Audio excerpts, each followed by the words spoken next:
بسم اللہ الرحمن الرحیم الحمد للہ الاول والآخر الباطن والظاہر وللعافین غافر وللمذنبین ساتر والصلاة والسلام على مصباح الدجى وعلم الهدى الرسول المسدد المصطفى الأمجد المحمود الأحمد أبي القاسم محمد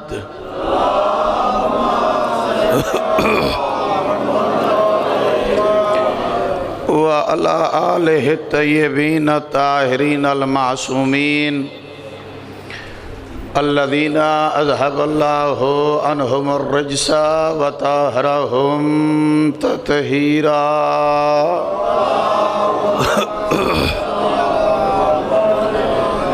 ورحمة الله على عشيرتهم ومحبيهم ومواليهم ولعنة الله على أعدائهم ومنكر فضائلهم وغاصب حقوقهم أجمعين أما بعد فقد قال الإمام حسين عليه الصلاة والسلام إني لم أخرج عاشرا ولا باترا ولا مفسدا ولا ظالما بل خرجت لإصلاح أمة جدي وأن أمر بالمعروف وأنهى عن المنكر وأن أسير بسيرة جدي وأبي صلوات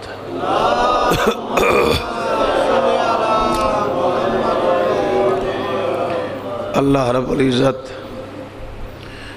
مالک دو جہان آپ سب کا مظلوم کربلا کی عزاداری میں شریک ہونا منظور و مقبول فرمائے۔ جتنے قدم آپ چل کے آئے ہیں مالک اللہ ہر قدم پہ آپ کے ہزاروں گناہوں کو معاف فرمائے۔ جن صاحبان نے ہمارے ذمہ دعائیں لگائی ہیں خصوصاً دو سیدزادیوں کی ریکویسٹ ہے جناب زہرا کی عصمت و طہارت کا صدقہ اللہ انہیں صحت و تندرستی عطا فرمائے۔ بانیان عشرہ محرم الحرام 1442 علی رضا جعفری صاحب اور ان کے خانوادہ کی توفیقات میں اضافہ فرمائے۔ ان کے جتنے بھی بزرگان خصوصاً ان کے والد محترم والدہ مرحومہ مغفورہ اور ان کے ماموں حجت الاسلام والمسلمین عبد الغفور صاحب اعلی اللہ مقامہ کو کروٹ کروٹ جنت الفردوس میں اعلیٰ مقام عطا فرمائے۔ صاحبان آپ کے سامنے سید الشہداء مظلوم کربلا کا وہ فرمان سرنامہ کلام کے طور پر تلاوت کرتے ہوئے پیش کرنے جا رہا ہوں کہ جس میں مولا نے اسباب کربلا بیان فرمائے ہیں، مقاصد اور اغراض کربلا کو بیان فرمایا ہے۔ امام حسین کے اس کلام کو اگر انسان سمجھ لے اور اسے پتہ چل جائے کہ حقیقت کلام معصوم کیا ہے، تو وہ اپنی زندگی میں کسی بھی یزید وقت کے دھوکے میں نہیں آئے گا، کیونکہ کربلا کلو ارضن، کربلا کلو یومن عاشورا، ہر زمین کربلا کی حیثیت رکھتی ہے جہاں پر طاغوت پنپ رہا ہو، اور ہر دن کربلا ہے جس دن انسان منکرات سے انکار کر دے۔ میرے مولا ارشاد فرما رہے ہیں، انی لم اخرج عاشرا ولا باطرا۔ اہل دنیا یہ مت سمجھنا کہ ہم حکومت یا دولت کے لالچ میں گھر سے نکلے ہیں، ہمیں نہ دنیاوی حکومت کی ضرورت ہے اور نہ ہی ہمیں اس دنیا کے مال سے غرض ہے۔ یہ اشارہ فرما رہے تھے اس بات کی طرف کہ جب عبداللہ ابن عباس نے حضرت امیر المومنین مولا متقیان علی ابن ابی طالب علیہ السلام سے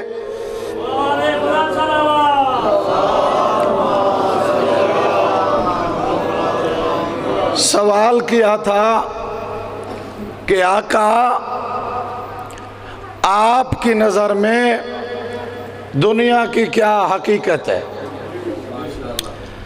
آپ کی نظر میں حکومت کی کیا ویلیو ہے؟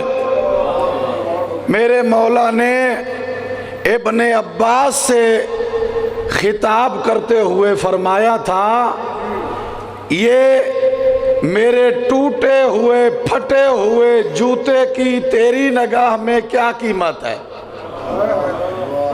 ابن عباس نے جواب عرض کیا تھا کہ مولا اس کی تو کوئی قیمت نہیں ہے۔ کہا جس ٹوٹے ہوئے پھٹے ہوئے جوتے کی تیری نگاہ میں کوئی قیمت نہیں ہے، علی ابن ابی طالب تیری حکومت کو اس سے بھی بدتر سمجھتا ہے۔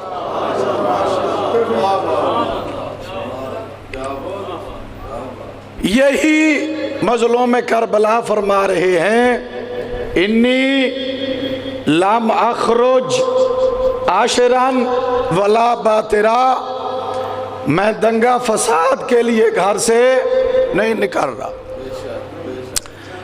کسی کا گھر جلانے کے لیے، کسی کا گھر برباد کرنے کے لیے، کسی کا گھر ویران کرنے کے لیے، کسی کی کھیتی کو اجاڑنے کے لیے میں گھر سے نہیں نکلا۔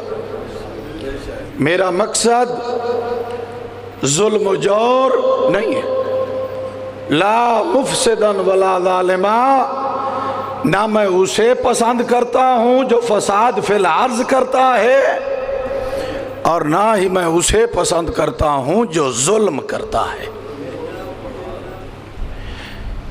میرے مولا نے اس امر کی طرف ہم سب کو متوجہ فرمایا ہے کہ دیکھیں ہمارے دادا ابراہیم نے جب اللہ سے بیت اللہ بنانے کے بعد دعا مانگی تھی کہ میری ذریت سے بھی امامت ہونی چاہیے، اور اللہ نے فرمایا تھا لا ینال عہد الظالمین، ابراہیم تیری نسل سے امامت ہوگی مگر امام ظالم نہیں ہوگا۔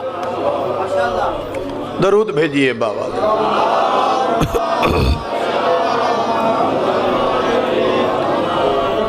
میرے مولا نے یہ جو 5 لفظ استعمال کیے ہیں، پہلا لفظ خروج کا استعمال کیا ہے، بغاوت نہیں کہا، خروج کا لفظ کہا ہے۔ خروج اور بغاوت میں بہت فرق ہے، چونکہ پہلی بغاوت جو ہوئی ہے وہ آسمان پہ ہوئی ہے، جب شیطان مردود نے اللہ کے حکم کی بغاوت کی ہے، حکم عدولی کی ہے، اور اپنے کیے کا الزام اللہ پر تھوپ دیا۔ رب اغویتنی، میرا مالک تو نے مجھے گمراہ کیا ہے، تو نے مجھے بھٹکا دیا ہے۔ خلقتنی من النار، مجھے تو آگ سے پیدا کر دیا ہے، وخلقتہ من طین، اسے مٹی سے بنایا ہے، میں نار سے ہوں، وہ مٹی سے ہے، میرے اندر پھر بھی کچھ نہ کچھ نور کی جھلک ہے، خاک کے اندر کہاں جھلک، میں تو اس وجہ سے گمراہ ہو گیا ہوں۔ تو رب اللہ نے کیا ارشاد فرمایا ہے؟ اللہ فرما رہا ہے انکا رجیم، تو ہمارے بارگاہ سے دھتکار دیا گیا ہے، ابا واستکبرا، تو نے ہمارے حکم کی عدولی کی اور تکبر کیا، لہذا نکل جا ہمارے دربار سے۔ یہ ہے بغاوت۔ اور حضرت موسیٰ فرعون کے سامنے، حضرت ابراہیم نمرود کے سامنے، حضرت شعیب شداد کے سامنے، اگر یہ انبیاء خدا آ رہے ہیں ظالم اور طاغوت کے مقابلے میں، تو اسے بغاوت نہیں کہیں گے، یہ خروج ہے۔ اب تھوڑا سا آسان لفظوں میں آپ کو سمجھاؤں، خروج ہمیشہ باطل کے خلاف ہوتا ہے اور بغاوت ہمیشہ حق کے خلاف ہوتی ہے۔ مظلوم کربلا اس بیان میں، اس فرمان میں یہ بتا رہے ہیں کہ اہل دنیا یاد رکھو، ہمارے نزدیک یزید باطل ہے، میں حق پہ ہوں، اس لیے خروج کر رہا ہوں۔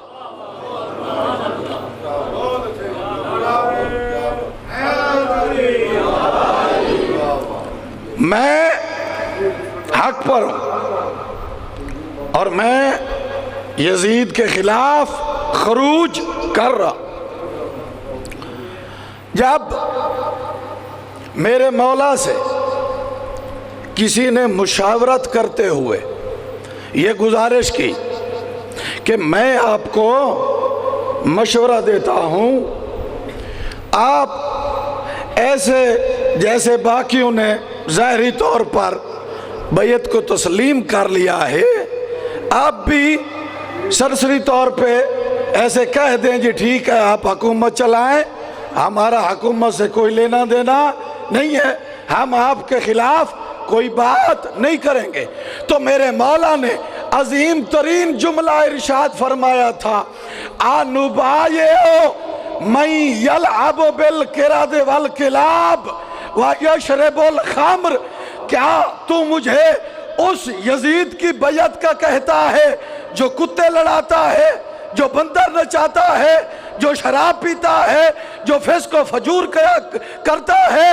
تجھے نہیں پتا میرا نانا میرے گلے پہ بوسے دیتا تھا، میرے ہاتھوں کو چومتا تھا، میری پیشانی پہ بوسے دیا کرتا تھا، میں گردن تو کٹا سکتا ہوں مگر یزید کی بیعت نہیں کر سکتا۔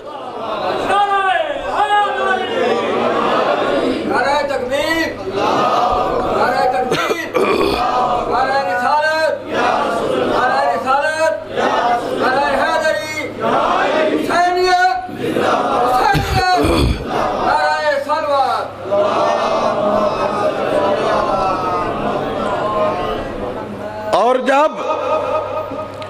مروان بن حکم نے میرے مولا سے شفقت دکھاتے ہوئے ظاہراً یہ کہا کہ بیعت کر لیں، تو میرے مولا نے وہاں پر ایک فلسفہ عطا فرمایا تھا۔ وہ فرمان نہیں ہے، وہ اپنے اندر ایک بہت بڑا سمندر ہے۔ میرے مولا نے ایک کلیہ دیا ہے، کلیہ، کہ آدم سے لے کر آج تلک اور میرے زمانے سے لے کر قیامت تک نہ ایسا کبھی ہوا ہے اور نہ کبھی ہوگا۔ میرے مولا نے ایک فلسفہ بتایا ہے۔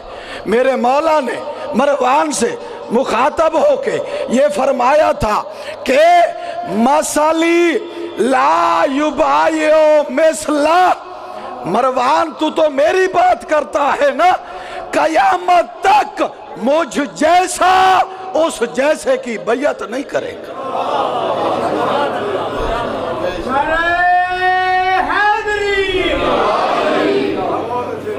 جی یہ ایک کلیہ دیا ہے، یہ ایک کلیہ میرے مولا نے دیا ہے کہ دیکھیں جو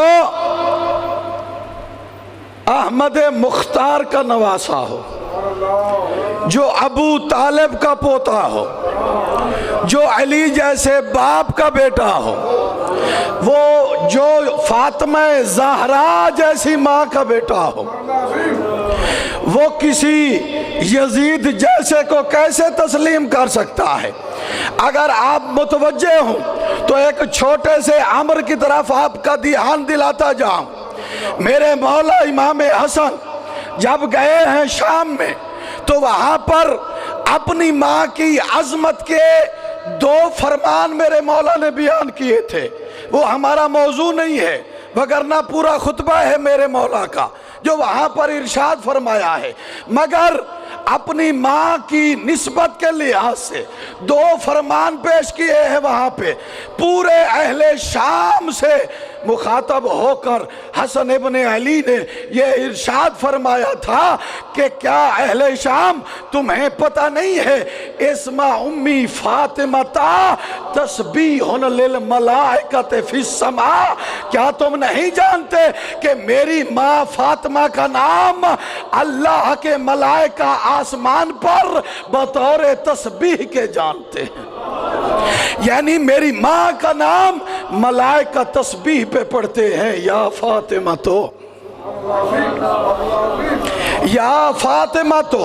اور میری ماں عصمت کے لحاظ سے اتنا بلند ہے، اتنی شان اور قدر رکھتی ہے کہ اہل شام تم میں سے کسی کی جرات نہیں ہے میں حسن ابن علی ولادت سے لے کر اپنی اماں کی شہادت تک تمام احوال بھرے بازار میں بتا سکتا ہوں۔ اگر تمہاری جرات ہے کسی کی تو اپنی ماں کی کوئی بات میرے کان میں بتا دے۔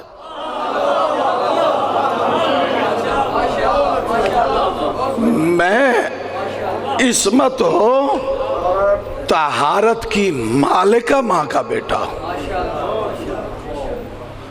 ہم نے عصمت و تطہیر کے گود میں پروان چڑھا ہے۔ ہمیں باطل کوئی بات سمجھانا چاہے، ہمیں کوئی مجبور کر کے اپنی راہ پہ لگانا چاہے، ایسا نہیں ہو سکتا۔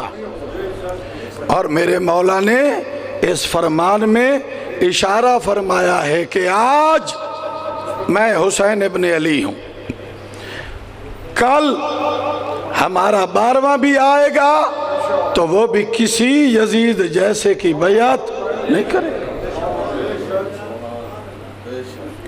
اور ہر دور کا جو شیعہ ہے، جو مومن ہے، وہ منکر کو برداشت نہیں کرتا۔ جتنے بھی منکرات ہیں جب ان کے سامنے ہو رہے ہوں تو کچھ نہ کر سکیں تو ان کا دل ضرور دکھتا ہے کہ ایسا نہیں ہونا چاہیے۔ یہ کام غلط ہے، یہ درس کربلا ہے۔ آپ سے ایک سوال کرنا چاہتا ہوں، باع یبیع عربی کا لفظ ہے، اس کا مطلب ہوتا ہے بیچنا۔ اشترا یشتری یہ بھی عربی کا لفظ ہے، اس کا مطلب ہوتا ہے خریدنا۔ میرے مولا نے ارشاد فرمایا مثلی لا یبایع مثلہ، مجھ جیسا اس جیسے کو نہیں بیچ سکتا۔ وہ کون سا مال تھا جو شہید نینوا کے پاس تھا، یزید لینا چاہتا تھا اور مولا حسین اسے نہیں دینا چاہتے تھے؟ ظاہری حکومت تو یزید کے پاس ہے، شاہانہ زندگی تو یزید گزار رہا ہے، 54 مسلم ممالک کی سلطنتوں کا مالک تو یزید ہے، سینکڑوں نوکریانہ ہیں، کنیزیں ہیں، لونڈیاں ہیں، غلام ہیں، دربان ہے، شراب و شباب کے نشے میں دھت ہے۔ کون سی شے دنیا کی اس کے پاس نہیں تھی جو مظلوم کربلا سے وہ لینا چاہتے تھے؟ اور مولا نے فرمایا کہ گردن کٹا سکتا ہوں مگر یہ شے نہیں دے سکتا۔ وہ کون سی شے تھی جو یزید خریدنا چاہتا تھا؟ امام حسین بیچنا نہیں چاہتے تھے۔ کل روز عاشور ہے، آپ زیارت عاشور پڑھیں گے، اور جو مومن ہیں، مومن کی علامات ہیں، وہ زیارت وارثہ بھی پڑھتے رہتے ہیں۔ جب آپ زیارت وارثہ پڑھتے ہیں تو اس میں کیا کہتے ہیں؟ السلام علیکہ یا وارث آدم صفوت اللہ، السلام علیکہ یا وارث نوح النبی اللہ، السلام علیکہ یا وارث ابراہیم خلیل اللہ، السلام علیکہ یا وارث موسیٰ کلیم اللہ، السلام علیکہ یا وارث عیسیٰ روح اللہ، السلام علیکہ یا وارث محمد حبیب اللہ، السلام علیکہ یا وارث علی ابن ابی طالب امیر المومنین۔ اب توجہ کیجئے، مولا کے اس فلسفے کلام پر مولا نے کہا ہے مجھ جیسا اس جیسے کی کبھی بیعت نہیں کر سکتا کہ جو میں آدم کا وارث ہوں، میں ابراہیم کا وارث ہوں، میں موسیٰ کا وارث ہوں، میں عیسیٰ کا وارث ہوں۔ یعنی جو وارث انبیاء ہے وہ یزید کی کبھی بیعت نہیں کر سکتا۔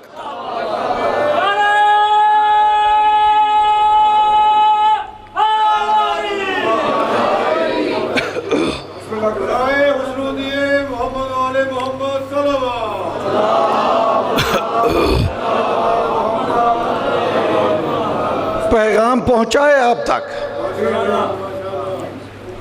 میں آدم کا وارث ہوں، میں نوح کا وارث ہوں، میں ابراہیم کا وارث ہوں، میں موسیٰ کا وارث ہوں، میں عیسیٰ کا وارث ہوں، میں اپنے نانا رسول خدا کا وارث ہوں، میں اپنے بابا علی مرتضیٰ کا وارث ہوں۔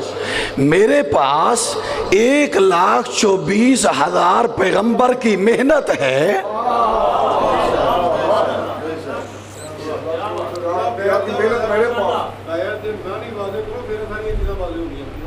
میرے پاس انبیاء کی تبلیغ کی محنت ہے۔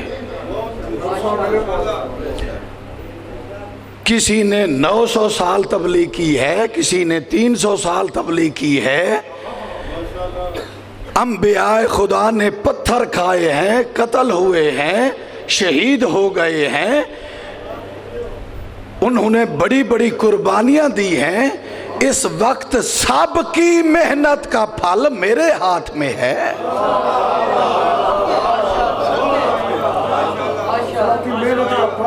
اور وہ فاسق و فاجر کہتا ہے کہ یہ میں اسے دے دوں۔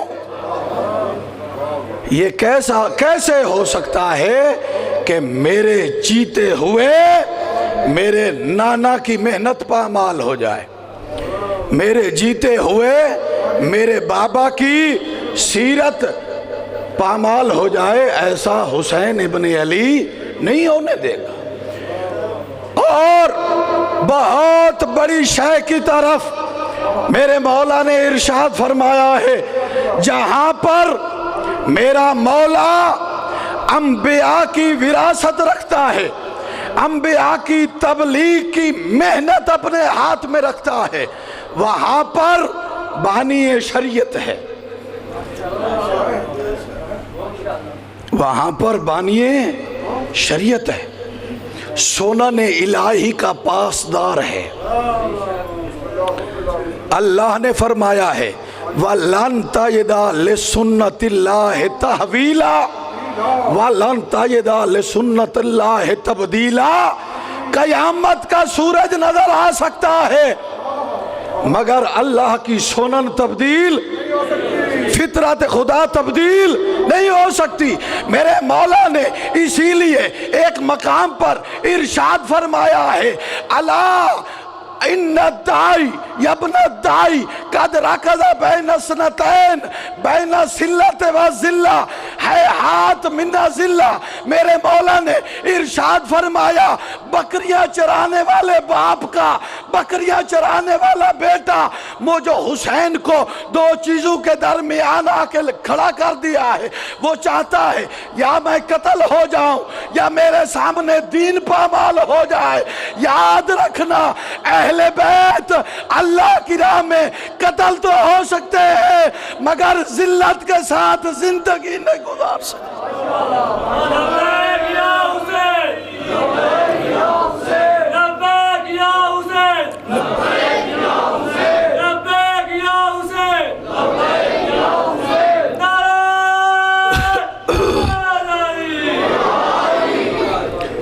میں آپ تک صحیح معنوں میں یہ جملہ پہنچا نہیں سکتا، اگر میں سمجھا لیتا تو شاید پورے مجمع کی یہ کنڈیشن نہ ہوتی۔ ایک طرف کیا کہا مظلوم کربلا نے، میں انبیاء کا وارث ہوں، میرے پاس سب نبیوں کی محنت ہے۔ دوسری طرف کیا ارشاد فرمایا کہ میں سنن الہی کا پاسدار ہوں، میں ہدایت کا پاسبان ہوں، میں زندہ رہوں، زہرا کا دودھ پی کر پروان چڑھوں، رسالت کی زبان چوس کر تربیت پاؤں، میرے سامنے دین پامال ہوتا رہے اور میں چپ بیٹھا رہوں، یہ اہل بیت کے لیے ذلت کی زندگی ہے۔ ایسا نہیں ہوگا۔ یہی وجہ ہے کہ میدان عرفات میں میرے مولا نے واضح طور پر ارشاد فرمایا ہے کہ اہل دنیا کیا تم نہیں دیکھ رہے کہ لوگوں نے امر بالمعروف کرنا اور نہی عن المنکر کرنا چھوڑ دیا ہے، کوئی برے کو برا کہنے والا رہا ہی نہیں ہے، سارے حکومت کے وظیفہ خور بن گئے ہیں، ہر ایک کو اپنے گھر کی پڑی ہوئی ہے، ہر ایک کو اپنی جان مال اور جائیداد کی پڑی ہوئی ہے، ہر ایک بس اس دنیا سے دل لگا کے بیٹھ گیا ہے، اس کے سامنے جو ہوتا رہے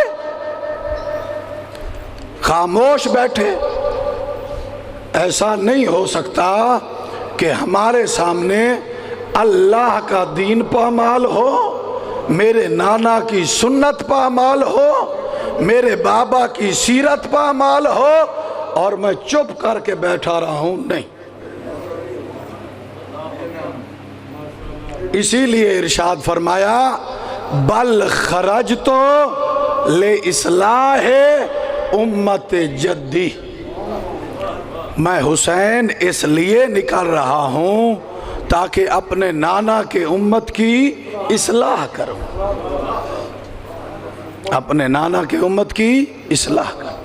یہ جو ٹیڑھی ہو چکی ہے اسے سیدھا کرنا ہے. ایک نہیں کافی سارے مختلف مشورے دینے کے لیے مظلوم کربلا کے پاس آئے ہیں. عبداللہ ابن زبیر بھی آیا ہے, کہنے لگا یا ابن رسول اللہ بیت اللہ کے سائے میں بیٹھ جا, بیت اللہ کی پناہ میں اپنے آپ کو محفوظ کر لے, ہم بھی تیرے ساتھ ہیں, تمہیں مکے میں ہم قتل نہیں ہونے دیتے.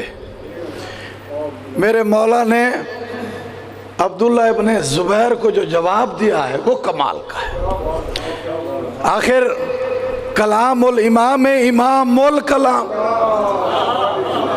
امام کا کلام جو ہوتا ہے وہ کلاموں کا سردار ہوتا ہے. میرے مولا نے عبداللہ ابن زبیر کی طرف دیکھا اور ارشاد فرمایا تیری شفقت کا میں شکر گزار ہوں, مگر جس کعبہ کی پناہ تو کہہ رہا ہے وہ تو میری منت کر رہا ہے کہ میں اسے تحفظ دوں. تجھے نہیں پتا اگر میں کربلا نہ جاؤں تو یہ کعبہ نہیں رہے گا, یہ بیت اللہ نہیں رہے گا. میں تو جا ہی اسی بیت اللہ کو بچانے جا رہا ہوں جس کی پناہ میں مجھے تو کہتا ہے. اور یاد رکھ ابن زبیر, ہم وہ ہیں جو زہرا کی نسل ہیں. ہم نے زبان رسالت کو چوس کر پروان چڑھا ہے. میں فاطمہ کا بیٹا ہوں, میں دیکھ رہا ہوں کہ یہ دین اتنی اس وقت خطرات تے دو چار ہے. اگر میں کربلا نہ گیا تو نہ تیرا کعبہ بچے گا نہ تیرا قرآن بچے گا. اسی لیے آپ خطیبوں سے وہ شعر سنتے رہتے ہیں چشتی صاحب کا, شاہ است حسین بادشاہ است حسین, دین است حسین دین پناہ است حسین. یعنی جس کے دامن میں دین بھی پناہ لے وہ حسین ہوتا ہے.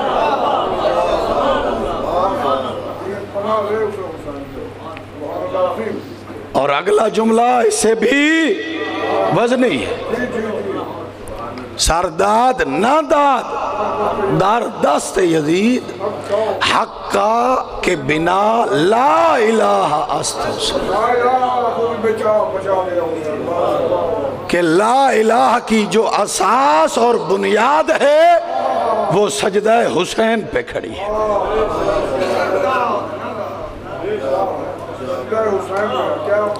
اس کو کبھی اس انداز سے دیکھا کریں کہ مظلوم کربلا نے اس دین کی حمایت و نصرت کے لیے ہر قدم اٹھایا ہے اور یہ رہتی دنیا تک پیغام دیا ہے کہ دنیا والوں یاد رکھو جب تلک لا الہ الا اللہ کا کلمہ باقی ہے اس دن تلک ذکر حسین باقی ہے.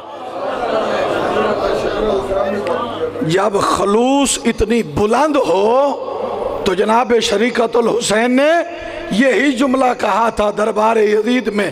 یزید سے مخاطب ہو کر کہا قید قیدک, تو جو کچھ کر سکتا ہے کر لے. یہ زینب عالیہ تجھے کہہ رہی ہے ایام کا عددہ, تیرے دن تو گنے چنے ہیں نا, تیرا جو کچھ جی کرتا ہے کر لے. اور آگے بی بی نے جو قسم اٹھائی ہے نا, آپ کی اور میری قسم اٹھانا اور بات ہے, شریکت الحسین کا قسم اٹھانا. بی بی نے فرمایا واللہ, آج تمہیں فلسفہ عزاداری بتا رہا ہوں, اس ایک فکرے میں مجھے یاد ہے یہ 3 دن پہلے میں نے آپ کو عرض کیا ہے, آپ اگر یہ سمجھے نا کہ آپ اتفاقی طور پہ مجلس میں آ گئے ہیں یہ آپ کی غلط فہمی ہے۔ وہ مودت حسین کی جو تڑپ ہے وہ آپ کو بیٹھنے نہیں دیتی، اور یہ جناب شریکت الحسین نے جو قسم اٹھا کر جملہ کہا ہے، اس جملے کا اثر ہے کہ ہم گھر بھی بیٹھے ہوئے ہوں تو سکون نہیں ہوتا، دفتر میں بیٹھے ہوئے ہوں سکون نہیں ہوتا، طبیعت میں کھینچاؤ ہوتا ہے کہ عزاداری کی طرف جائیں، بڑی بڑی مصروفیت بھی چھوڑ کے ہم آ جاتے ہیں۔ بی بی نے فرمایا واللہ، اللہ کی قسم، یزید تو نے کربلا برپا کر دی، تو نے سب کچھ ہمارا لوٹ لیا، ہمارے جوانوں کو راہ خدا میں شہید کر دیا، ہمیں اسیر بنا دیا، ہماری چادریں چھین لی، ہمیں قید کر دیا، ہمیں ایسا کھڑا کیا جیسے دیلم اور روم کے اسیر کھڑے ہوئے ہوتے ہیں۔ واللہ، اللہ کی قسم، یہ زینب عالیہ جملہ فرما رہی ہے، قیامت تک لا تمہو ذکرنا ولا تمیتا وحینا، یزید نہ تو ہمارا ذکر مٹا سکتا ہے اور نہ ہی تو ہماری وحی مٹا سکتا ہے۔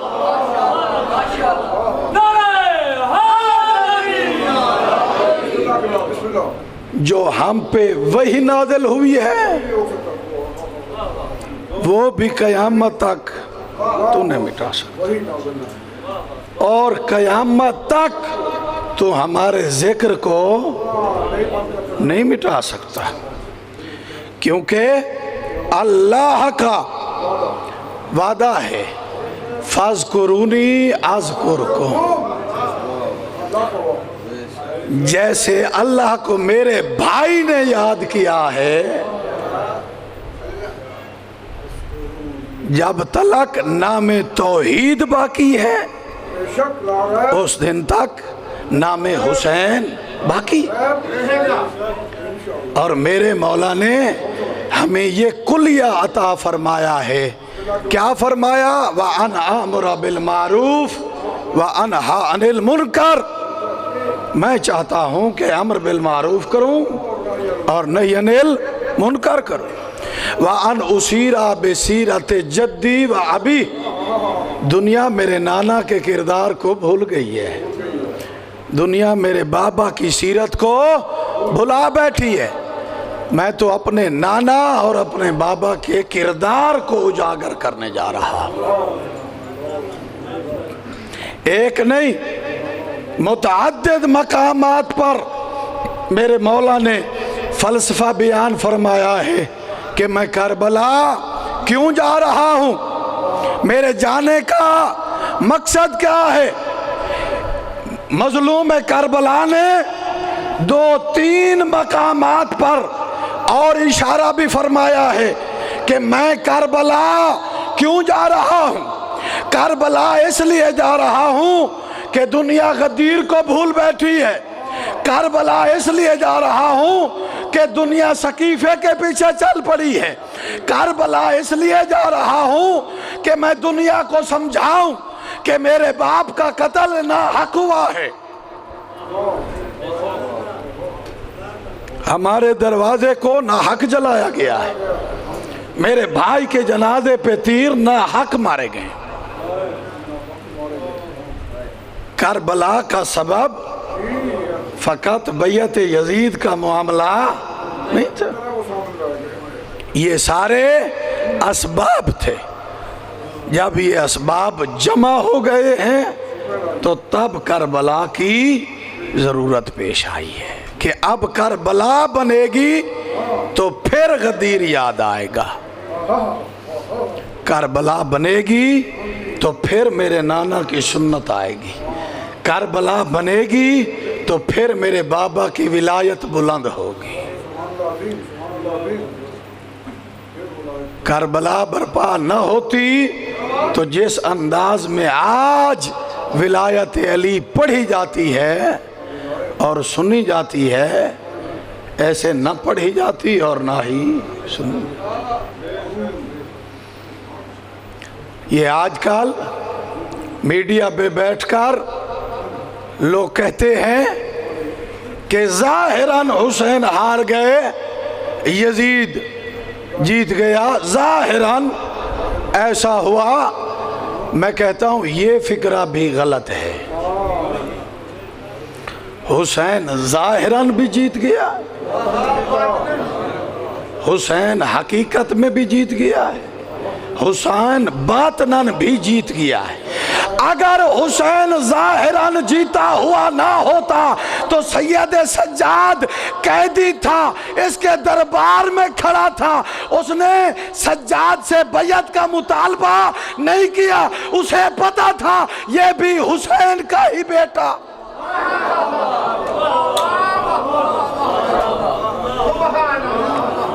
سجاد سے بیعت کا مطالبہ نہ کرنا یہ اس کا اعلان یا شکست کا اعلان تھا کہ میں ہار گیا، مجبور ہے، قیدی ہے، میرے سامنے کھڑا ہے، مگر اس نے کہا ہے کہ نہیں، اللہ نے انہیں اپنا امین بنا کے دنیا میں بھیجا ہے، اپنا امین۔ اسے پتا ہے کہ نبوت و رسالت، عصمت و ولایت، امامت کہاں رکھنی ہے، کون سا ظرف ہے جو اسے برداشت کرے گا، جو اسے متحمل ہوگا، جو اس بھار کو اٹھا سکے گا۔ اللہ کا امین ہونا یہ چھوٹی بات نہیں ہے، مگر اس کے لیے جو غریب کربلا نے قربانیاں دی ہیں نا، توحید بچانے کے لیے، آخر دین اتنا تو اہم شے ہے نا کہ جس پر حسین بھی قربان ہو جائے وہ دین کتنی اہم ہوگا۔ ہیں یہ چھوٹا سا جملہ نہیں ہے، اگر آپ متوجہ ہوں تو میں نے ایک پوری مجلس پڑھ دی ہے۔ دین اتنی اہم اور ضروری ہے کہ جس پہ حسین جیسی ہستی بھی قربان ہو جاتی ہے، اور ہمارے ممبروں پہ بس اوقات دین کو مذاق بنایا جاتا ہے، توحید کا خیال نہیں رکھا جاتا۔ صاحبان، اگر کسی نے پوچھنا ہے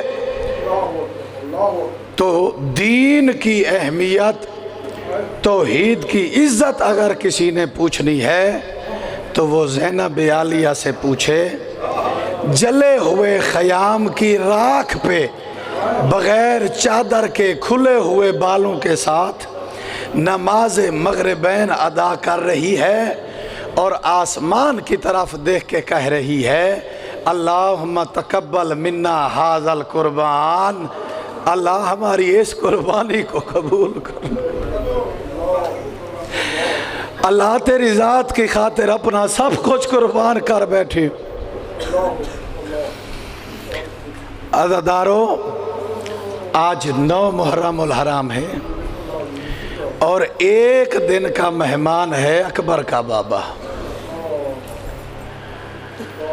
ان دنوں میں کسی مصائب پڑھنے والے کی ضرورت نہیں ہونی چاہیے۔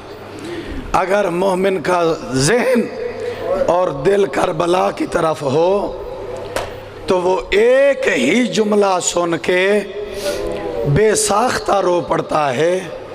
میرے چھٹے تاجدار ولایت فرماتے ہیں میرے دادے کے غم میں ایسے رویا کرو جیسے بوڑھی عورت جوان بیٹے کے لاشے پہ بین کر کے روتی ہے۔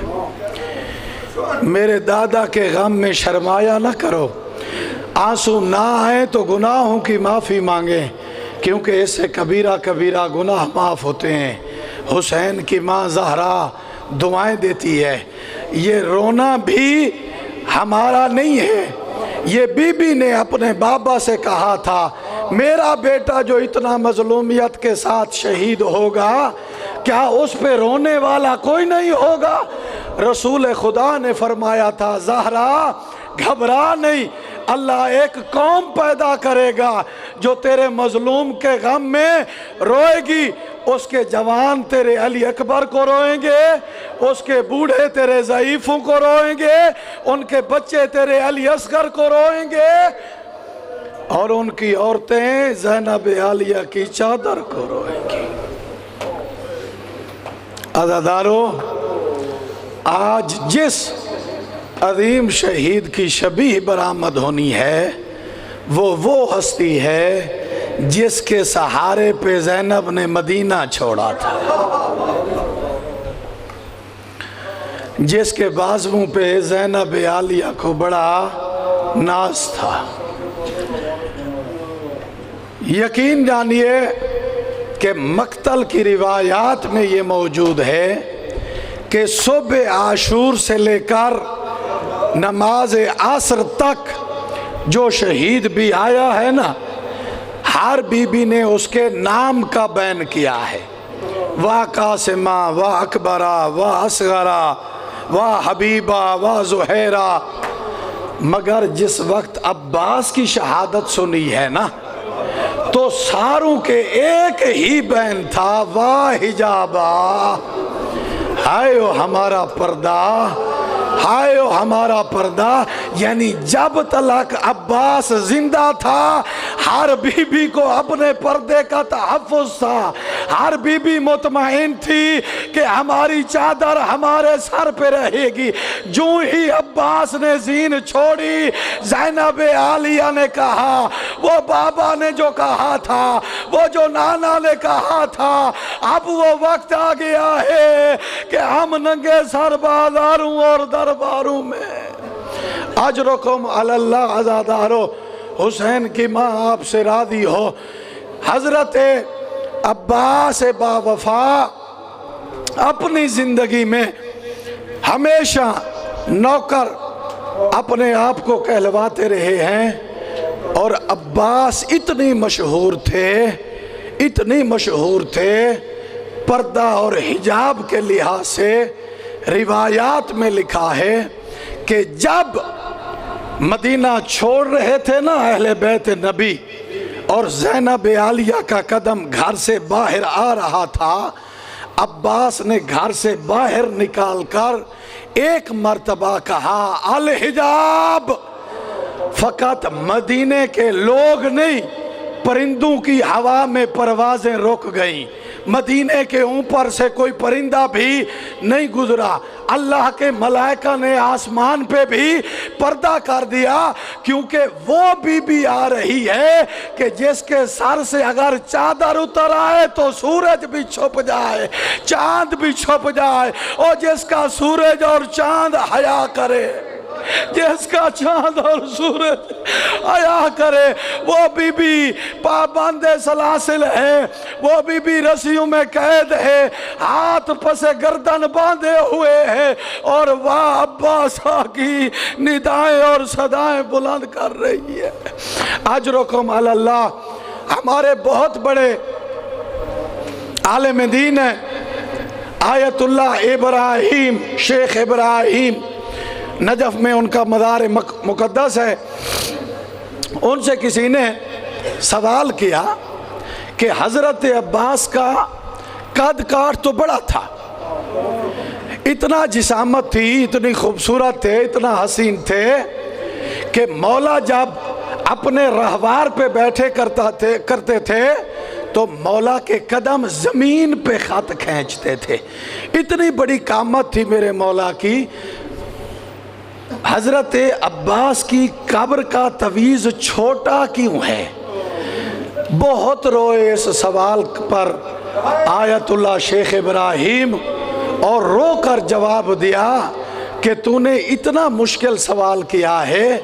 جب مظلوم کربلا عباس کے لاشے پہ پہنچے ہیں نا تو عباس کا لاشا اتنے ٹکڑوں میں تقسیم ہو چکا تھا کہ عباس کا لاشا اٹھانے کے قابل نہیں تھا۔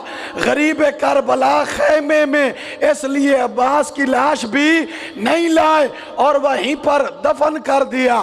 بس عزادارو، وہ وقت آیا کہ جب سکائے سکینہ بن کر، ساقیے اہل بیت رسول بن کر عباس مظلوم کربلا سے اجازت لینے کے لیے آئے۔ مولا جب خیام میں جاتا ہوں نا تو بچے بلخ بلخ کے رو رہے ہیں، مستورات پیاس سے تڑپ رہی ہے، ہر طرف بین ہی بین آ رہے ہیں، وہاں محمدہ وہاں علیہ۔ مولا اب عباس سے برداشت نہیں ہوتا، مجھے اجازت دیں میں چلوں میدان کی طرف۔ میرے مولا نے فرمایا عباس فقط جا رہے ہو، پانی لے کر آنا، پانی لے کر آنا، فقط پانی کی اجازت دے رہا ہوں، پانی لے کر آنا۔ عباس جنگ نہیں کرنی، پانی لے کر آنا۔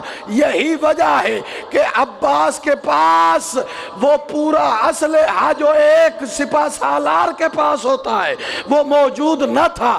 حضرت عباس آئے، نہر فرات پر قبضہ کیا، اپنے دونوں ہاتھوں میں پانی لیا، اپنے منہ کے قریب کیا، پھر اپنے آپ سے کہا ساقی کوثر کا بیٹا پیاسا ہے، زینب عالیہ پیاسی ہے، بس عزادارو۔ عباس نے پانی پھینک دیا، اور عباس کی زری پر آج بھی اتنی با وفا ہے عباس، کتنی غیرت مند ہے عباس، آج بھی حضرت عباس کی زری پر سکینہ کی پیاس پڑنا منع ہے۔ عباس آج بھی برداشت نہیں کر سکتے کہ سکینہ کی شہادت میری زری اقدس پر پڑھی جائے۔ حضرت عباس نے پانی بھرا مشکیزے میں، نہر فرات سے باہر نکلے، آ رہے تھے، جنگ کرتے ہوئے آ رہے تھے، کافی ساروں کو فنار و سکر کیا، کافی ساروں کو جہنم رسید کیا۔ بس عزادارو وہ وقت آیا کہ جب حکیم بن طفیل نے چھپ کر کمین گاہ میں وار کیا، جب عباس کا دایاں بازو قلم ہو گیا، عباس نے اپنی مشک اور اپنی تلوار بائیں ہاتھ میں لی اور چلے خیام کی طرف، جبکہ منقذ ابن طفیل نے عباس کا دوسرا بازو بھی قلم کر دیا۔ میرے مولا نے مشک پانی والی جو تھی اپنے منہ میں اس کے تسمے لیے اور بڑے خیمے کی طرف۔ عمر ابن سعد نے کہا ارے بدبختو، اگر پانی خیام تک پہنچ گیا تو ہماری شکست ہوگی۔ او مولا کے عزادارو، او عباس کو رونے والو، او مظلوم کربلا کو پرسہ دینے والو، بس وہ جو عباس کی ساری آس تھی نا وہ مشکیزے پر تھی۔ ان بدبختوں نے تیر برسائے، وہ تیر مشک میں نہیں عباس کے جگر پہ لگ رہے تھے، بس مشک سے پانی گرا۔ عباس نے اپنے راہوار کو کہا کہ اب خیمے نہیں جانا، اب مجھے میدان میں لے چل، اور اب پانی کے بغیر عباس سکینہ کے سامنے کیسے جائے گا۔ بس عزادارو عباس وسط لشکر میں آئے، جنگ کر رہے تھے کہ ایک بدبخت نے سر پہ گرز مارا، اور دوسرے نے تلوار ماری، اور تیسرے نے نیزہ مارا، اور ہم شکل علی زینے ذوالجناح پہ نہ ٹھہر سکے۔ عباس زمین کی زینت بنے، اپنے آقا کو سلام کیا، اجرکم علی اللہ۔ میرے مولا نے ارشاد فرمایا او عباس الان انکسر ظہری، او عباس میری کمر ٹوٹ گئی ہے، او عباس حسین جینے کے قابل نہیں رہا، او عباس زینب عالیہ کی چادر کا کیا بنے گا۔ بس عزادارو آخری لمحات ہے، مولا کی شبیہ آنے والی ہے، آخری جملہ کہہ رہا ہوں۔ مظلوم کربلا آئے عباس کے لاشے پر، میرے مولا نے کہا مولا میری آنکھ میں تیر لگا ہے، ایک آنکھ میں ریت ہے، میری آنکھیں صفا کر، میں دیکھوں غریب کیسے ہوتے۔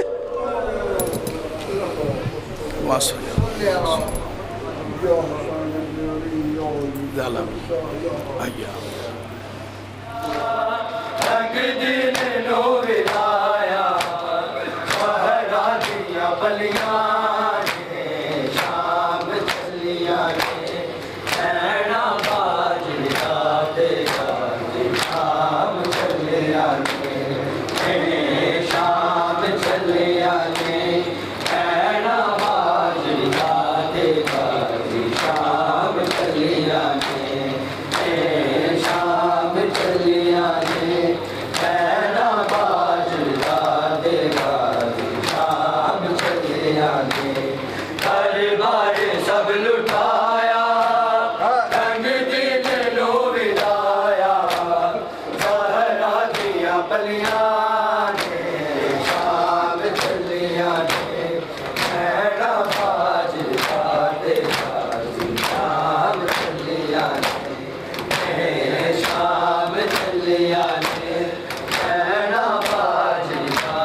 فرشی کرن سلاما اس مہدیہ دیا نے شام چلیا نے بینا باجر داتے غازی شام چلیا نے شام چلیا نے بینا باجر داتے غازی شام چلیا نے شام چلیا نے بینا باجر داتے غازی شام چلیا نے دربار سب لٹایا رنگ دل نو ولایا زہرا دیا پلیاں نے شام چلیا نے بینا باجر داتے غازی شام چلیا نے شام چلیا نے بینا باجر داتے غازی شام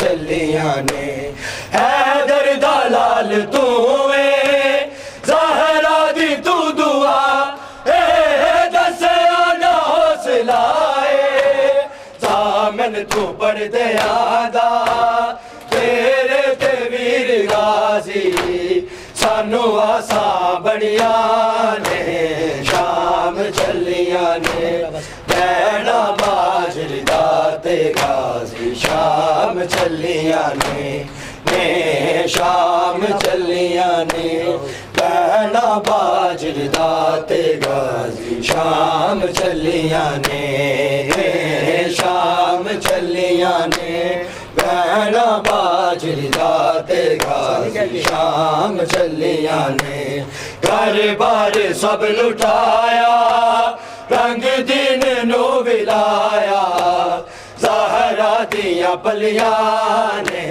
شام چلے ظلم بدے احمد دے وارثاتے جسمانو سارے عرشی فرشی کرن سلاما اس مہدیہ دیا نے شام چلیا السلام علیکہ یا حجت اللہ، السلام علیکہ یا باعث الہدی، السلام علیکم ورحمۃ اللہ وبرکاتہ۔ السلام علیکہ یا ابا عبداللہ الحسین علیہ السلام، السلام علیکہ یا ابن رسول اللہ الثقلین، السلام علیکہ یا ابن امیر المؤمنین وابن سید الوصیین، السلام علیکہ یا ابن فاطمۃ الزہراء سیدۃ النساء العالمین، السلام علیکم ورحمۃ اللہ وبرکاتہ۔ السلام علیکہ یا غریب الغرباء، السلام علیکہ یا معین الضعفاء والفقراء، السلام علیکہ یا مغیث الشجیۃ والزوار فی یوم الجزاء، السلام علیکہ یا انیس النفوس، السلام علیکہ یا ایہا المدفون بارض طوس، السلام علیکہ یا علی ابن موسیٰ الرضا الراضی بالقدر والقضاء، السلام علیکم ورحمۃ اللہ وبرکاتہ۔ السلام علیکہ یا مولانا یا صاحب العصر والزمان، اللامان اللامان اللامان، السلام علیکہ یا خلیفۃ الرحمن، السلام علیکہ یا امام الانس والجان، السلام علیکہ یا ناطق القرآن، السلام علیکہ یا مظہر الایمان، السلام علیکہ یا کامل الکفر والطغیان، السلام علیکہ یا دافع الظلم والعدوان، السلام علیکہ یا بقیت اللہ العظم، عجل اللہ تعالی فرجک وسال اللہ تعالی مخرجک وظہورک، السلام علیکم ورحمۃ اللہ وبرکاتہ۔ اللہم کل ولیک الحجت ابن الحسن صلواتک علیہ وعلی آبائہ فی هذه الساعة وفي كل ساعة وليا وحافظا وقائدا وناصرا ودليلا وعينا حتى تسكنه أرضك طوعا وتمتعه فيها طويلا برحمتك يا أرحم الراحمين.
ایسی بیماریوں سے ہم سب کو محفوظ فرما. جو مانگ سکے عطا فرما، جو نہیں مانگ سکے تو بہتر جانتا ہے. پروردگار عالم ہمارے لیے رحمت فرما. ہمارے آقا ہمارے مولا امام زمانہ علیہ السلام کا ظہور جلد فرما اور ہمیں ان کے جانثاروں میں شمار فرما. ربنا تقبل منا انک انت السمیع العلیم وتب علینا انک انت التواب الرحیم. وصلی اللہ تعالی علی خیر خلقہ حبیب قلوبنا وطبیب نفوسنا وشفیع ذنوبنا بزہراء محمد وآلہ الطیبین الطاہرین. وسلام علی اصحابہ اجمعین برحمتک یا ارحم الراحمین.